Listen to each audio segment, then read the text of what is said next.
రాజకుమారులు ఏడు చేపలు. ఒక రాజుగారికి 7 కొడుకులు. ఒక రోజున 7 రాకుమారులు చెరువు దగ్గరకు వెళ్ళి గాలాలు వేసి 7 చేపలను పట్టారు. వాటిని ఎండలో ఎండబెట్టారు. 6 చేపలు బాగా ఎండాయి, కానీ ఒక చేప మాత్రం అస్సలు ఎండనే లేదు. చేప ఎందుకు ఎండలేదు అని అడిగారు. నేను ఎలాగ ఎండుతాను, మరి ఎండలేదుగా అంది. మరి మిగతా 6 చేపలు ఎండాయిగా అన్నారు వాళ్ళు. నేనేం చేయను, ఆ గడ్డి దుబ్బు నాకే అడ్డం వచ్చింది అంది.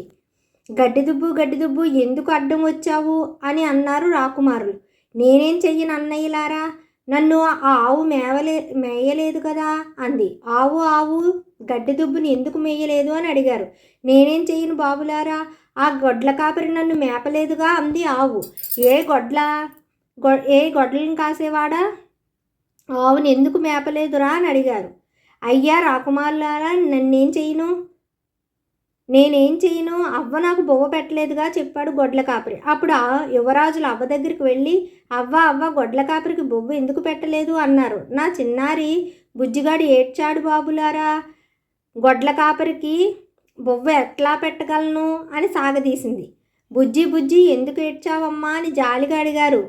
నేనేం చెయ్యను అన్నయ్యలారా, నన్ను చీమ కుట్టిందిగా అన్నాడు బుజ్జిబాబు. చీమ బుజ్జిగాడిని ఎందుకు కుట్టావు అని అడిగారు. నేనేం చేయను, నా బంగారు పుట్టలో వేలు పెడితే నేను కుట్టకుండా ఊరుకుంటానా అంది చీమ భలే తెలివంతా నీదే భలే అంటూ గుర్రం ఎక్కి రాజకుమారులు రాజప్రసాదానికి వెళ్ళిపోయారు. Thank you.